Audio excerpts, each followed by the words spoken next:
हमारी तो पोजीशन ये थी कि एमएसपी पर लड़ाई यहीं जारी रखनी चाहिए थी। कुछ इलेक्शन है पंजाब के अंदर, तो ऐसे में कुछ संगठन जो इलेक्शन लड़ने वाले हैं तो उनको थोड़ा भी जल्दबाजी थी कि इलेक्शन लड़े, कुछ थोड़ा लोगों को फ्री करें और फिर बाद में लड़ें। पंजाब के लिए 100% जीत है और स्टेट में भी जिसके यूनिट बने हैं तो उनके लिए हमारी जो जीत है वो 65 या 70% है। सबसे ज़रूरी हमारे लिए था कि एसकेएम को एकजुट रखना, क्योंकि बहुत सी ताकतें ऐसे लगी हुई हैं जो इसको तोड़ना चाहती हैं, क्योंकि आज एसकेएम हर पॉलिटिकल पार्टी से ऊपर हो गया है।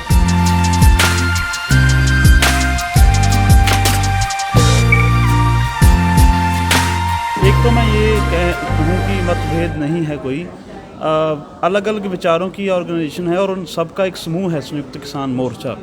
तो इसमें सब अलग अलग तरीके से सोचते हैं। कुछ लोग सरकार की इस बात पे भरोसा कर रहे हैं, कुछ नहीं कर रहे हैं, लेकिन जो सर्वसम्मति बनी है वो इस प्रस्ताव पर बनी है जो सरकार की तरफ से आया है। तीनों काले जो कानून थे वो रद्द हो गए हैं, एमएसपी की लड़ाई बाकी हैं, लड़ेंगे। और जो केस हुए हैं पूरे भारत के अंदर, यूटी में हुए हैं, दिल्ली के अंदर हुए हैं, उन सब को वापस लेने पर सहमति बनी है। तो ऐसे में आंदोलन को जो है आगे समाप्ति की तरफ ले जाने का बना है। लेकिन अगर आप हमारी यूनियन का पूछें, हमारी ऑर्गेनाइजेशन का, तो ऐसे कि मैंने पहले ही बोला कि एसकेएम जो अलग अलग विचारों की जो ऑर्गेनाइजेशन है उनका एक समूह है पूरे भारत का। तो हमारी तो पोजीशन ये थी कि एमएसपी पर लड़ाई यहीं जारी रखनी चाहिए थी, क्योंकि दो तीन चीज़ें। अगर हम पंजाब के लीडर की तरफ से बोलें, क्योंकि हमारी पंजाब में जो ऑर्गेनाइजेशन है तो पंजाब में अभी धान और गेहूं पे एमएसपी मिलता है। तो ऐसे में क्योंकि ये जो कानून अगर लागू हो जाते तो पंजाब की हालत जो बहुत जो तरसयोग बनती, तो ऐसे में लागू नहीं हुए तो पंजाब के लिए 100% जीत है। लेकिन जो अन्य राज्य हैं, हर पंजाब हरियाणा के बिना जो राज्य हैं पूरे भारत में, जहां धान 1100-1200 में बिकता है, कनक कम बिकती, बाकी फसलें भी कम बिकती, तो उनके हिसाब से अगर एसकेएम से हिसाब में हम देखें या फिर जो हमारी ऑर्गेनाइजेशन है जो और स्टेट में भी जिसके यूनिट बने हैं, तो उनके लिए हमारी जो जीत है वो 65 या 70% है। तो ऐसे में लड़ाई जारी रखनी चाहिए। यहाँ से मोर्चा उठाने में अभी हमें लगता था कि कुछ इलेक्शन है पंजाब के अंदर, तो ऐसे में कुछ संगठन जो इलेक्शन लड़ने वाले हैं तो उनको थोड़ा भी जल्दबाजी थी कि इलेक्शन लड़े, कुछ थोड़ा लोगों को फ्री करें और फिर बाद में लड़ें। तो ऐसे में सहमति जो है वो बनी है, तो उसमें तो हम भी सहमति दिया है। तो लड़ाई तो आगे जारी रखेंगे एमएसपी के लिए।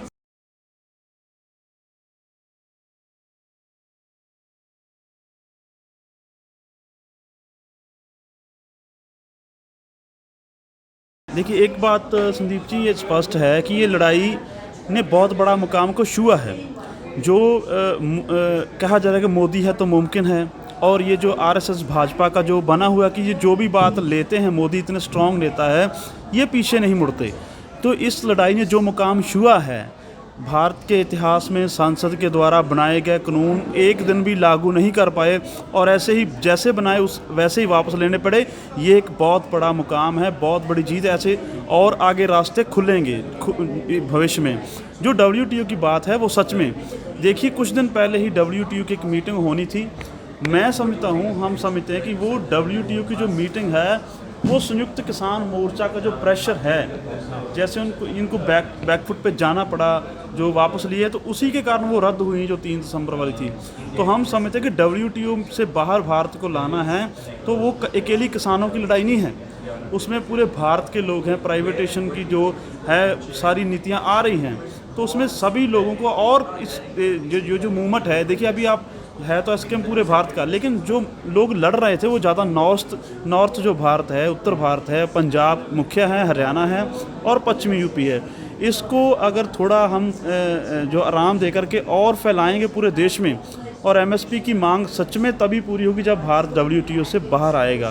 तो हमारी लड़ाई उसको डब्ल्यूटीओ से बाहर लाने की ही है।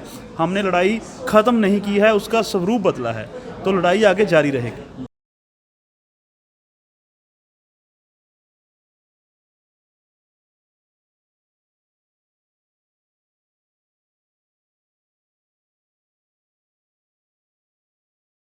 अब भारत के अंदर किसानों के लिए नीतियाँ क्यों नहीं बनती? क्योंकि जो डब्ल्यूटीओ के अंदर भारत बैठा हुआ है तो वो डब्ल्यूटीओ की बाजू मरोड़ करके अपनी नीतियाँ लागू करवाता है जो उसको अच्छी लगती हैं। तो वो ऐसे में डब्ल्यूटीओ से बाहर आना ज़रूरी है। और ये देखिए कि यहाँ जो कर्ज की बात है, ये जो कई बार ये भारत का पहला ऐसा आंदोलन है जो एकजुट हुआ है, सारी ऑर्गेनाइजेशन का पूरे भारत के अंदर से एकजुट होकर लड़ने वाला पहला आंदोलन है। और इसकी अचीवमेंट ये है कि इसने जो प्राप्त किया है, देखिए ये छोटी बात नहीं है, इसने एक आंदोलन का जो रास्ता है वो निकाला है। भविष्य में बड़ी लड़ाइयाँ होंगी। जो आपने कर्ज माफ़ी की बात की, देखिए इसमें इसको शुरू करने में बड़ी दिक्कतें थी। पंजाब में पहले शुरू हुआ, फिर दूसरे देश की ऑर्गेनाइजेशन धीरे धीरे आई और 7 नवंबर को स्कीम बना। इसमें कुछ ऑर्गेनाइजेशन ऐसी हैं जो दूसरी से अलग मत रखती है। कोई कर्ज पे लड़ना चाहता है, कोई सिर्फ एमएसपी पे लड़ना चाहता है। और ये जो आंदोलन हमने शुरू किया था तो सिर्फ 3 काले कानूनों के मुद्दे पर और एमएसपी के मुद्दे पर, एमएसपी को जोड़ा, इसमें बिजली जो संशोधन बिल है उसको जोड़ा। तो कर्ज माफ़ी का हमने पहले इसमें नहीं रखा। तो सरकार के लिए भी ये एक मुद्दा था कि ये अब एक मुद्दा हल होता है, बढ़ा लेते हैं।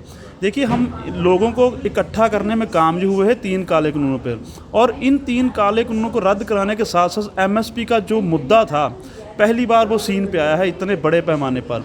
तो आगे जब हम लड़ाई लड़ेंगे तो हम ये निश्चित ही करेंगे, क्योंकि कर्ज माफ़ी और एमएसपी दोनों एक ऐसी चीज़ें हैं। अगर कर्ज माफ़ी नहीं होगा, अकेला एमएसपी मिलेगा तो जो सारा पैसा वो कर्ज में जाएगा। अगर कर्ज माफ़ी हो गया, एमएसपी नहीं मिला गारंटी, तो कुछ साल में वो फिर से कर्ज चढ़ जाएगा। तो ऐसे में एक पूरी नीति जो है, जो आप बोल रहे हैं किसान के बीज का मसला है, क्योंकि जो आरसीईपी की आ रही थी पहले, एक जो नीतियाँ आ रही थी उसमें तो किसान के बीज वाला वो सारा छीन जाने वाला था।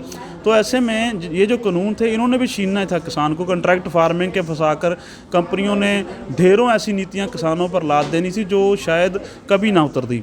तो ये किसानों की बड़ी जीत है। एक स्टेप बाय स्टेप किसान जीतते चले जाएंगे, एमएसपी पर भी लड़ेंगे। किसान पॉलिसी जो किसान कमीशन है उसके अंदर कैसे किसानों के लिए पॉलिसी बने, किसानों को डिवर्सिफिकेशन का मसला है। अगर एमएसपी गारंटी होगी तो किसान फसली विभिन्नता लाएगा। तो ये आगे लड़ाई लड़ी जाएगी और इस आंदोलन ने बहुत सारे रास्ते खोले हैं। दुनिया मैं कहूँ भारत को ही क्यों, पूरी दुनिया को दिखाया है कि ऐसे लड़े जाते हैं आंदोलन, और आगे इसकी लड़ाई जो है वो जारी रहेगी।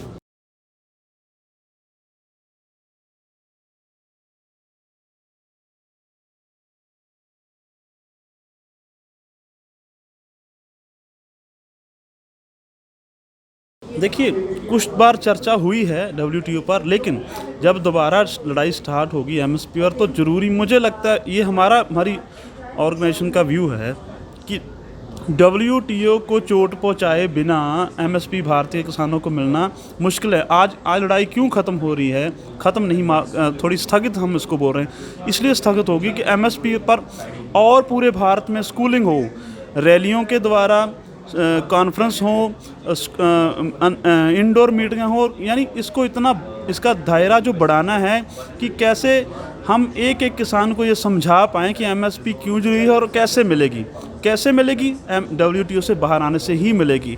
तो इसके लिए हम यत्नशील रहेंगे और इस पर पूरा जोर लगाएंगे।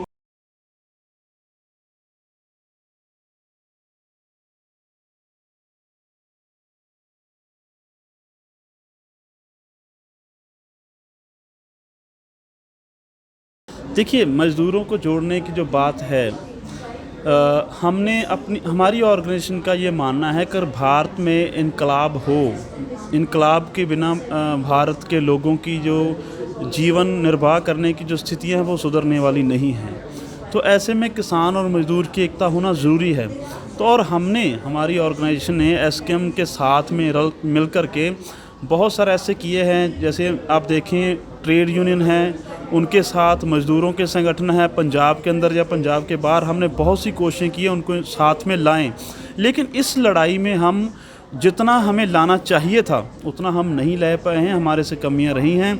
आगे हम कोशिश करेंगे कि और जो जैसे किसानों का एक संगठन बना है पूरा स्कीम, इसी तरह से मज़दूरों का बने और वो इसके साथ ज्वाइंट होते होते जो किसान मज़दूरों की बातें हैं और ऐसी परिस्थितियां पैदा हो जिसमें से इनकलाब आने की, किसान मज़दूरों की जो हालात है सुधरने की तरफ हम जाएं।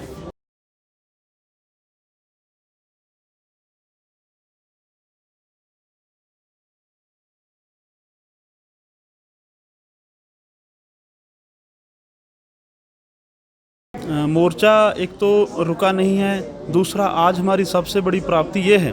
देखिए कुछ लोग सबसे बड़ी बात ये नहीं थी कि आंदोलन कहाँ तक चले, कैसे चले, वो तो चलेगा जब तक इनकलाब नहीं होता भारत के अंदर। हो सकता है इनकलाब के बाद भी, तब तक तो चलेंगे आंदोलन, किसानों के भी चलेंगे, मजदूरों के भी चलेंगे। सबसे ज़रूरी हमारे लिए था कि एसकेएम को एकजुट रखना, क्योंकि बहुत सी ताकतें ऐसे लगी हुई हैं जो इसको तोड़ना चाहती है, क्योंकि आज एसकेएम हर पॉलिटिकल पार्टी से ऊपर हो गया है, ये आपको मानना पड़ेगा। पंजाब, राजस्थान, हरियाणा, यूपी, एमपी से लेकर साउथ तक जो एसकेएम है बड़ा हो गया है और आगे बढ़ता जाएगा। तो ऐसे में एसकेएम को एकजुट रखना ज़रूरी था। तो यहाँ जो हमने ब्रेक दिया है, ऐसे में एसकेएम एकजुट है और हम कल जब आगे की प्रक्रिया होगी तो उसमें जो आगे आने वाले प्रोग्राम हैं कम से कम 6 महीने के, उन पर विचार चर्चा होगी, उन पर प्लानिंग होगी। और ये बात पहले भी हो चुकी है पंजाब की, चाहे ऑर्गेनाइजेशन के अंदर हो, चाहे संयुक्त किसान मोर्चा के अंदर, कि जो मजदूर संगठनों ने या ट्रेड यूनियन ने जो कॉल दे रखी है 2 दिन हड़ताल की, उसका संयुक्त किसान मोर्चा ना पूरा समर्थन ही करेगा, बल्कि जो गाँव बंद का वो भी कॉल देगा।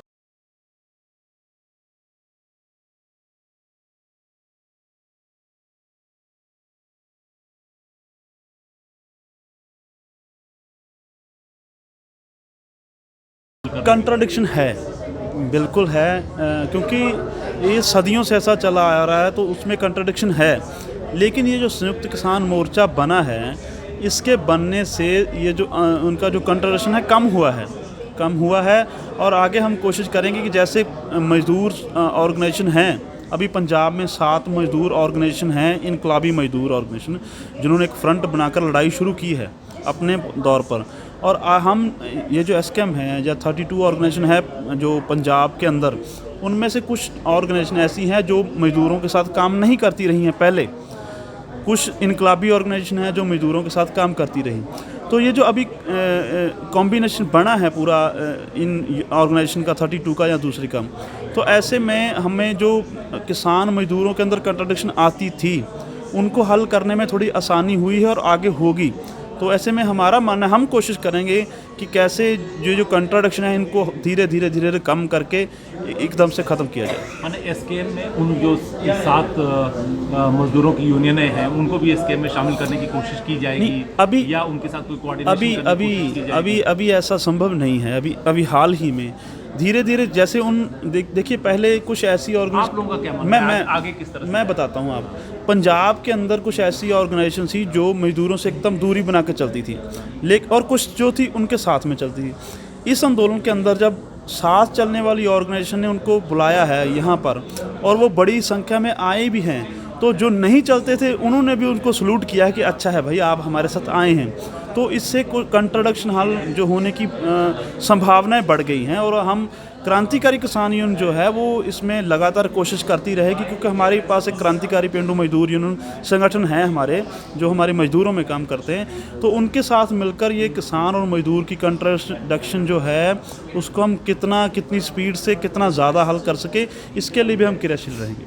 दूसरी बात है कि क्या संयुक्त किसान मोर्चा जो आदिवासी और दलित जो आंदोलन चल रहे हैं, जैसे अभी बस्तर में ही लगभग 6 महीने से वहाँ पे 10,000 आदिवासी वहाँ पे प्रोटेस्ट कर रहे हैं सीआरपीएफ कैंप के खिलाफ, तो वो भी जल जंगल ज़मीन के लिए ही लड़ रहे हैं और आप लोग भी ज़मीन के लिए ही लड़ रहे हैं। तो ये आदिवासी और एसकेएम का जो किसान मोर्चा है, इनके बीच में कोई तालमेल का कोई बन रहा है, कोई किसी तरह की बातचीत? देखिए, एक ऑर्गेनाइजेशन है, जैसे हमारी ऑर्गेनाइजेशन है, तो हम तो इन सब को सलाम करते हैं, जो लोग लड़ रहे हैं उनके हम संघर्ष को सलाम करते हैं, उनके साथ चलने की बात करते हैं। लेकिन मैंने शुरू में कहा है कि जो एसकेएम था वो अलग अलग विचारों से बना था, तो हमने लोगों को इकट्ठा किया है सिर्फ 3 मुद्दों पर, 3 कानूनों पर, एमएसपी पर और जो दूसरे बिल थे। तो अभी चलते चलते लोगों का जो लोग जानते ही नहीं थे कि कहीं को स्ट्रगल चल रहा है, उनको भी पता चला है। तो ये अब हम क्या करने वाले हैं आगे आने वाले प्रोग्राम के अंदर, वो तमाम लोग जो ज़मीन के लिए लड़ रहे हैं उनका संघर्ष कैसे ये तो जो धरातल है या जो विकास है, जैसे टेढ़ा मेढ़ा जहाँ थोड़ा अच्छा हो गया वहाँ उस तरफ से लड़ाई चलती है, जहाँ पे नहीं हुआ जो आदिवासी इलाके उस हिसाब से चलती है। तो हम इसको एसकेएम के अंदर पूरा जोर लगाएंगे कि उन लोगों को जो जहाँ भी रह रहे हैं, कैसी भी खेती करते हैं, कैसे भी अपनी ज़मीनों के लिए लड़ रहे हैं, उनको इसके अंदर धीरे धीरे शामिल करके इसका दायरा और बड़ा करें, विशाल करें, ताकि जो सत्ता है, ये जो क्रूरवादी क्रूरता से भरी हुई सत्ता है, जैसे अभी नागालैंड में अफस्पा लगा हुआ है, वहाँ फ़ौज ने वहाँ पे 13-14 सिविलियंस को मार दिया है। तो उनके जो मुद्दे हैं वो क्यों लगा हुआ है, उनकी मांगे क्या हैं, पूरे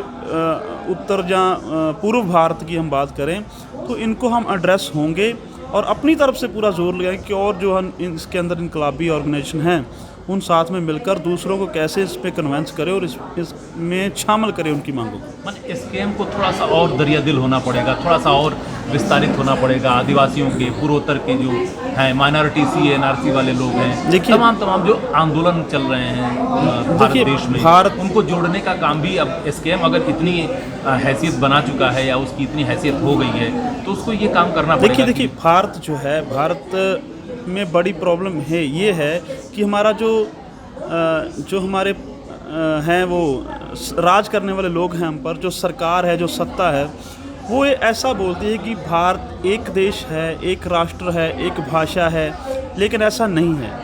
बहुत बड़ी प्रॉब्लम है कि भारत जो है राष्ट्रीयता का संघ है, यूएन बोलते हैं हम इसको, संघ है राष्ट्रीय, अलग अलग जो राष्ट्र हैं, नेशन है अलग अलग, तो उनकी अलग अलग प्रॉब्लम है। अब हम पंजाब के किसानों को एकदम से नहीं समझा पाएंगे नागालैंड के किसानों की समस्या क्या है, जो मध्य भारत है बस्तर के किसानों की समस्या क्या है, तो एकदम से नहीं समझा पाएंगे। हम जितना कर सकते थे हमने लोगों को इकट्ठा कर लिया और आगे आगे हम बताएंगे कि यार ये लोग भी हैं जो ऐसे लड़ रहे हैं, इनकी भी हमारे वाली प्रॉब्लम है, हमारी ज़मीन छीनने वाली थी इन 3 कानूनों के बाद, ये लोगों की छीन रही हैं और ऐसे छीनी जा रही हैं और इसके ख़िलाफ़ लोग ऐसे लड़ रहे हैं, तो इनको भी साथ लेने से हमारी पावर बढ़ जाएगी, हमारी ताकत बढ़ जाएगी। और ऐसे हम पूरा जोर लगाएंगे कि जो आपने दरिया दिल होने की बात की, कुछ भी बात जो हमारे पास मीडिया है, मीडिया नहीं दिखाता है, बस्तर में क्या हो रहा है, आदिवासी जंगलों में क्या रहा है, ये पंजाब का मीडिया नहीं दिखाएगा, पंजाब की बात वहाँ तक नहीं पहुँचेगी। हमारे पास पहला ऐसा फ्रंट बना है जो पूरे भारत का यूनाइटेड फ्रंट है, तो इसके माध्यम से हम उन सब चीज़ों का एड्रेस होंगे जो भारत की समस्या हैं, जो अलग अलग नेशंस की समस्या हैं, उन सबको एड्रेस होंगे तो लोगों के अंदर बात जाएगी और उसको हम हमारी तरफ से हम 100% देने की कोशिश करें। उसमें हम कितनी बात मना पाते हैं ये अलग विषय है, क्योंकि एकता रखनी बहुत ज़रूरी है।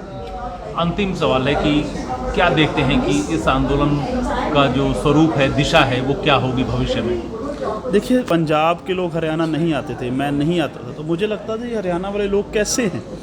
तो जब हम यहाँ साथ में बैठे हैं तो हमारी जो प्रॉब्लम थे, जो सरकारों ने बना रखी थी पंजाब हरियाणा की स्टेटों की, यूपी के साथ या दिल्ली के साथ या उसके आगे स्टेट, ये प्रॉब्लम हटी है, ये प्रॉब्लम कम हुई है। हमने एक दूसरे के जो विचार हैं, सभ्याचारक हैं, सबको जाना है और एक साथ आए हैं। और अब अगली हमारी ये कोशिश होगी कि भारत के अंदर जितनी भी अलग अलग जाति की बात होती है, धर्म की बात होती है, और इसके अंदर भी अलग अलग फैक्टर हैं, जैसे यूपी के अंदर जाट फैक्टर अलग है, ब्राह्मण फैक्टर है, यादव हैं, वो सभी हैं, उन सबको भी जाने और जान कर के जो उनमें से बुरी चीज़ें उसको हटाने की कोशिश करें और जो अच्छी चीज़ें उसको लेने की कोशिश करें, पूरे देश को एकजुट करें। और असल में जो हमारा ये जो जाति फैक्टर यहाँ चलता है इंडिया में, इसको कैसे, इसको टक्कर। अब आपको मैं एक बात कहना चाहूँ, ये जितने भी आंदोलन अभी तक हुए हैं उनका अंत ऐसा नहीं हुआ है जैसा एसकेएम का हो रहा है। कोई भी आंदोलन आप उठा लीजिए, उसको जाति धर्म के नाम पे दबा दिया। मैं सीए की बात करूं, कितना बड़ा आंदोलन था, ज़रूरी आंदोलन था, लेकिन उसका भी अंत बड़े और तरीके से हुआ, इससे पहलों का भी अंत हुआ। लेकिन इस पे अगर सरकार ने तो अपनी चालें चली हैं, अपनी जो फाशीवादी नीतियां हैं वो चली हैं सरकार ने, वो क्यों नहीं फेल कर पाए? क्योंकि ये जो आंदोलन था ये एक रंग का, एक जात का, एक खित्ते का नहीं था, ये भारत का आंदोलन था, किसान का। किसान में सिख भी हैं, पंजाबी भी हैं, किसान में हिंदू भी हैं, किसान में मुसलमान भी हैं, ईसाई भी हैं। यानी जब किसान की बात हम करें तो इनकी कोई भी जो इनकी चाल थी हमारे ऊपर नहीं चली। और यही हमारा फ़ायदा, और इसी तरह से हम दूसरी चीज़ों को पीछे धकेलते हुए चलेंगे। ये जो फाशीवाद एजेंडे हैं सरकार के फेल होंगे और हम आगे बढ़ेंगे। मैं देखता हूँ कि एसकेएम का जो भविष्य है वो उज्जवल है, और भारत के जो लोग हैं, जो किरती लोग हैं, किसान मजदूर हैं, जो क्लास है वर्किंग, जो मैं उसको समझा नहीं पा रहा हूँ, हिंदी की मुझे थोड़ी प्रॉब्लम होती है, तो जो काम करने वाले लोग हैं, जो मेहनतकश लोग हैं, मजदूर हो, किसान हो, या ट्रेड यूनियन के लोग हों, उनका अच्छा भविष्य होगा। इस क्योंकि हम इस एसकेएम के जरिए लड़ाई को इतनी आगे ले जाएंगे कि भारत के लोगों को लगेगा कि इनकलाब के बिना हमारा जो भविष्य नहीं बन सकता। तो हम एसकेएम के जरिए अपनी इस विचारधारा को आगे ले जाते हुए इनकलाब की तरफ इसको लेके जाएंगे। ये मेरा मानना है, इसमें मुझे विश्वास है।